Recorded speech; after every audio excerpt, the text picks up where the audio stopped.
Hello everybody, I know you love the Strand, so here's a build that has amazing add clear capabilities that create massive amounts of Whirling Maelstroms, unraveling matter, covering your screen with high survivability by deploying clones that distract harder enemies and create hatchlings that will track and destroy enemies everywhere. The purpose of the build is to get unraveling rounds, having high survivability when dodging, which creates a decoy clone, and basically able to add clear with our exotic weapon and focusing your loadout for DPS, or using solar weapons in our other slots to really take advantage of the solar surges on most activities. This build excels in Onslaught, Legend Lost sectors, Nightfalls, and most PvE scenarios. I will drop the Destiny item manager link in the description below, and comment which subclass I should do next.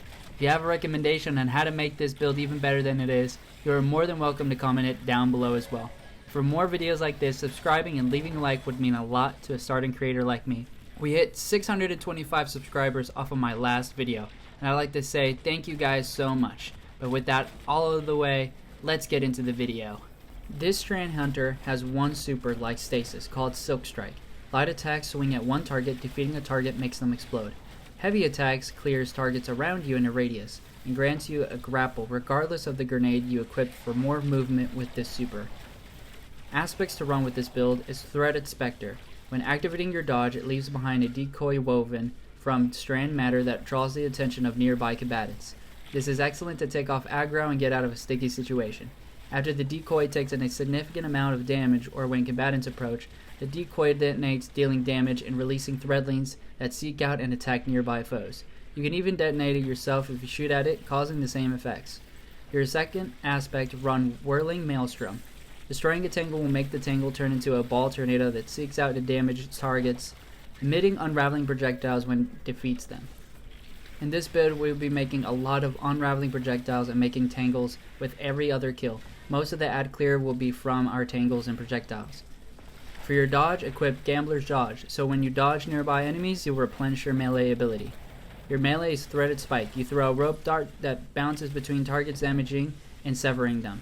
This dart will return to you once it's done, returning melee energy to you for each target hit. You can actually catch the dart once it's close enough, click the melee button again, and it will increase the amount of energy returned. And for your grenade, Shackles. It suspends targets and creates additional suspending sub-projectiles. I believe that it creates 3 other sub-projectiles that are capable of suspending up to 4 targets. How all this will work is from tangles. You will need to make a lot of tangles, and creating them is easy as defeating a target with a strand debuff. You'll be throwing your dart a lot just with the dodge, and catching your dart will be enough to regenerate a good amount of your energy back to start throwing your dart again and severing targets. Suspended targets are also strand debuffs, and just killing one of the 4 that you suspend by your grenade is another way to create a tangle. With all this, we can grant ourselves a powerful auto-killing and seeking strand machine. And we haven't even got into how we will be using the seasonal mods and fragments to our advantage, and create unraveling rounds to obtain sentient floating projectiles that seek and sever nearby targets. Speaking about fragments, this is what you should equip. Thread of Warding. Orb of Power pickups grant Woven Mail for 10 seconds. I hope everyone knows how good Woven Mail is, but if you need a reminder, with tier 7 resilience and above, we can see a measurable damage resistance that Woven Mail provides.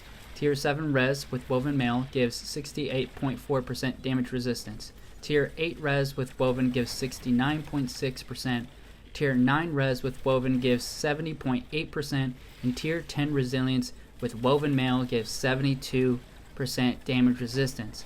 For the price of 10 resilience off of your sets, I do believe this is one of the best fragments to give your builds for survivability, especially with this one when trying to get out of a bad situation. Woven Mail, dodging, and creating a tangled tornado can help you escape from even the worst of situations. Thread of Generation. Dealing damage grants grenade ability energy for each damage instance. Grenade ability energy gains vary depending on the source. As frequently as we are going to use our powered melee to sever targets, we'll be able to suspend targets by dealing damage. Thread of Rebirth. Strand weapon final blows have a chance to create a threadling.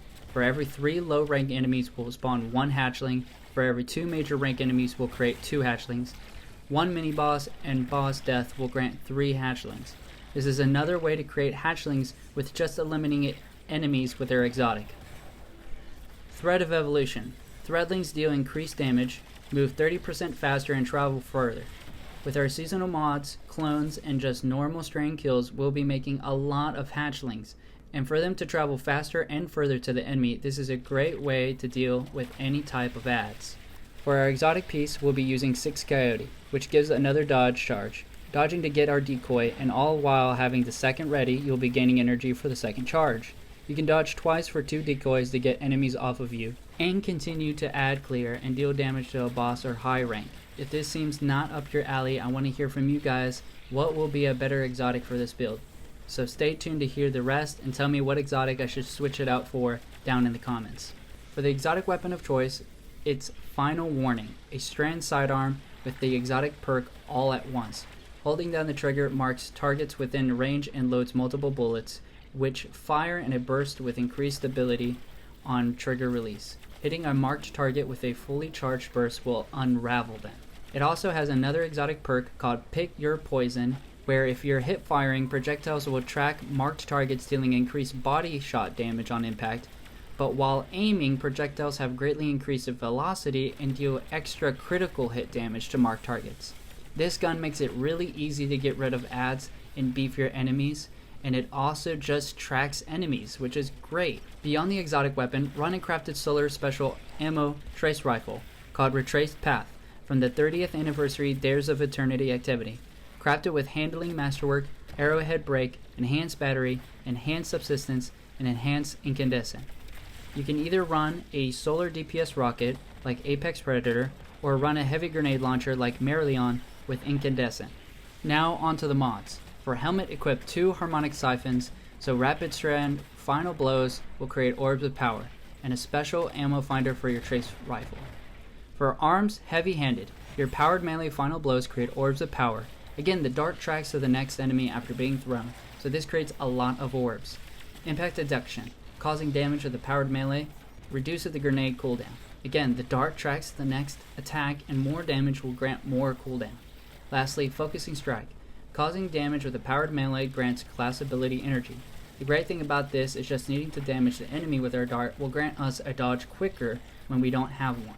For chest, charged up, to increase the maximum stack of armor charges by 1 and 2 of any damage resistant mods you want. For legs though, better already. Picking up an orb of power immediately starts health regen. Then equip Solar Scavenger to get better reserves for picking up ammo of its damage type. This means our solar special ammo and heavy will hold more reserves and more time without needing another green brick or purple brick. Then equipped a Solar Surge mod. So when we have armor charges from orbs of power, it will increase our damage output on our trace and heavy ammo weapon. Lastly, for hoods, equipped Reaper. Shortly after dodging, your next weapon kill will drop an orb of power. Equip Time Dilation. This is so our armor charges last longer, and this will benefit our Solar Surge mod to give us more time to deal bonus damage with our trace and heavy ammo gun. And equip Bomber to reduce your grenade cooldown when using your dodge. I would say focus your stats on discipline and resilience. Just because we have Woven Mail and 10 resilience would give you a 72% damage resistance. Strength is unnecessary since you regain your darts from dodges, and the movement is unnecessary since you have 2 dodges. These are the most important seasonal mods that make this build even better. Unraveling Orbs. Picking up an orb of power grants unraveling rounds for 7 seconds. Granting unravel to an enemy, they'll take additional damage for a short time. They also take bursts of damage from Strand Unraveling Matter, which also seeks out another nearby enemy. And with Horde Shuttle, it doubles down by damaging an unraveled target with a weapon, occasionally spawns a threadling. So not only are you going to make orbs of power often to unravel enemies and spawn a bunch of unraveling matter, but also you'll create a crazy amount of hatchlings by just damaging an unraveled enemy. For our solar weapons, Flint Strikers, so up sustained solar precision hits and solar rapid kills grant radiant, which will be easy for our solar trace. Equip Kindling Trigger, so while we're radiant we can apply Scorch using our solar special and heavy, and then Torch so that while we're radiant, enemies take more damage with strand debuffs. Well, you've heard me talk about the mods and the build in depth and have seen the gameplay of this build in the background of this video. I hope this video helped you get a very insane Hunter Strand Onslaught build. It would mean a lot if you could subscribe. Leave a like and comment on how I can improve this build and which subclass I should do next. I again want to thank everyone who stayed to watch to the end. And I also want to thank you guys for the major support I got in all of my previous videos, and 625 subscribers since my last build video. Thank you guys so much, and I appreciate every single one of you. That'll be it for this video, and I'll see you guys in the next one.